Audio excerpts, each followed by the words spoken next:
Halo semuanya, kita dari kelompok 1. Dan sebelum kita masuk ke presentasinya, kita akan kenalan dulu. Dengan aku sendiri, Naila, NIM terakhirnya 045. Dan teman-teman aku, ada Latifah Hasna Azizah dengan NIM terakhirnya 021. Kemudian ada Kaluladiah Putrianto dengan NIM terakhirnya 002. Kemudian ada Alia Zahra dengan NIM terakhirnya 009. Yang terakhir ada Nisrina Amani Mumtaz dengan NIM terakhir 019. Jadi sekarang kita mau bahas soal otomatisasi pakan, minum, dan penimbangan kelinci. Jadi bayangin kalau semuanya masih dilakuin secara manual, pasti bakal kurang efisien. Makanya dibuatlah sistem otomatisasi ini. Jadi untuk inputnya, kita masukin data berat awal kelinci sama sisa pakan harian, 2 kali sehari. Untuk prosesnya, data nanti bakal dikirim melalui IoT, terus diproses pakai machine learning. Nah, outputnya nanti bakal muncul prediksi berat badan sama kondisi kesehatan kelinci. Singkatnya, dibikinnya sistem otomatisasi ini buat mengelola pemberian pakan sama minum kelinci, agar lebih efisien dan otomatis.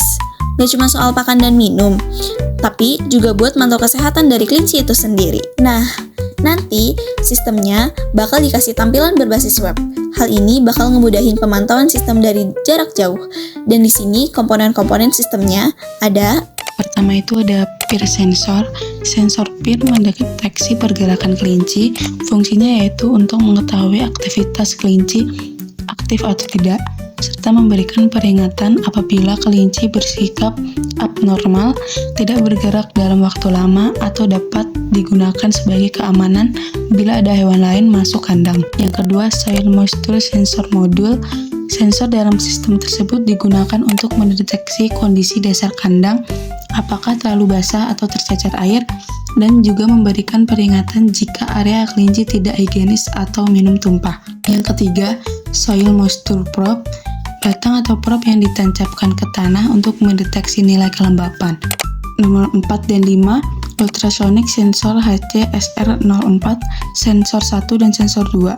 Keduanya digunakan untuk mendeteksi ketinggian pakan dalam wadah dan mendeteksi ketinggian air pada tempat umum. Jika jarak yang terbaca semakin jauh, berarti pakan atau air mulai habis. Nomor 6 dan 7, servomotor. Servo berfungsi untuk menggerakkan pintu atau katup tempat pakan dan air.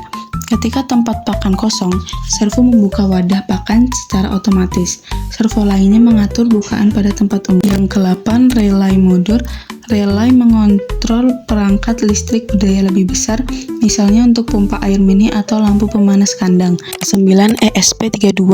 ESP32 berperan sebagai otak sistem, memproses semua input dari sensor, menjalankan logika otomatisasi, serta mengirim data ke internet. Komponen ini mengatur kapan servo harus membuka tutup pakan atau minum, kapan alarm menyala, serta menampilkan informasi pada LCD. Yang ke-10, BMT280 atau BME280 sensor. Sensor ini mengukur suhu dan tekanan udara. Yang ke-11 ada buzzer. Fungsi dari buzzer adalah memberikan alarm atau peringatan berbentuk suara jika terjadi situasi darurat, seperti wadah pakan kelinci mulai kosong, air tidak mengalir, suhu kandang kelinci ekstrim, dan aktivitas kelinci yang mulai tidak normal. Yang ke-12 dan 13 ada LED indikator yang berwarna hijau, biru, dan kuning. Hijau menandakan bahwa sistem dalam kondisi normal. Biru dapat diartikan sebagai proses pengisian pakan atau air sedang berjalan. Kuning menunjukkan peringatan seperti pakan hampir habis atau suhu abnormal. Yang ke-14, LCD display. LCD digunakan untuk menampilkan informasi lokal seperti level pakan, level air, suhu dan kelembapan, status aktivitas kelinci, dan pesan peringatan. Yang ke-15 ada push button, tombol input manual untuk pengguna. Fungsinya itu dapat diprogram. Misalnya, reset sistem, mengubah mode tampilan, menyalakan atau mematikan relay, dan menjalankan kalibrasi. Jadi pertama, kita di sini ambil data atau input data dulu buat dimasukin ke komponennya. Yang pertama itu dari berat pakan pakai load cell, terus ada level air pakai ultrasonic, suhu dan kelembapan pakai DHT22, terus deteksi gerak si kelinci, sama status LED indikator dan servo. Nah, terus ini nanti datanya bakal ditanyain gitu, apakah data sensor valid. Kalau valid, nanti lanjut ke otomasi. Nah, kalau misalnya nggak valid, nanti sensornya bakal ngebaca ulang sampai dia kayak mastiin valid atau enggaknya. Nah, lanjut lagi ke proses otomasi. Nah, habis itu tampilin data di LCD, data-data dari berat pakannya berapa, level air berapa, suhu dan kelembapan, sama aktivitas si kelincinya. Kemudian nanti bakal kayak jadi tahu kan si datanya itu ada apakah berat pakan di ambang minimum. Kalau iya, nanti servonya bakal diaktifin, terus makanannya bakal diisi otomatis. Cuman kalau enggak, nanti dia bakal nanya lagi apakah level airnya rendah. Nah, nanti kalau misalnya iya, servonya bakal diaktifin lagi dan airnya bakal diisi otomatis. Nah, kalau misalnya enggak, lagi ke berikutnya yaitu ke suhu. Nah, suhunya tuh bakal pastiin ini lembab atau normal sesuai suhu yang diatur sama kitanya di awal. Nah, kalau misal normal, LED-nya bakal hijau, itu artinya normal. Nah, sedangkan kalau misalnya normal, LED merahnya itu bakal on, terus sama buzzernya aktif, jadi bakal ada suara peringatan kalau suhu di dalam kandangnya itu nggak normal. Kemudian ada apakah PIR mendeteksi gerakan kelinci.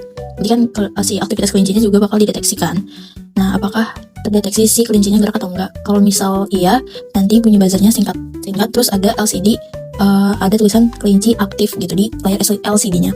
Nah, kalau misal enggak, nanti bakal perbarui status sistem ke LCD di suhu normal atau enggak, terus pakan dan air aman atau enggak tuh sama aktivitas si kelincinya. Kemudian ada apakah tombol manual, feed atau buat ngasih makan sama minumnya itu ditekan. Kalau misal iya, jalanin perintah manual via servo. Jadi kalau misal si tombol manualnya itu ditekan, jadi kan kita ngasih makannya tetap manual tuh. Nah, si servonya ini bakal sesuaiin sama tombol manual yang kita tekan. Cuma kalau misalnya nggak ditekan, berarti sistemnya itu mau dimatiin atau enggak gitu. Nah, kalau misal sistemnya dimatiin, berarti udah selesai.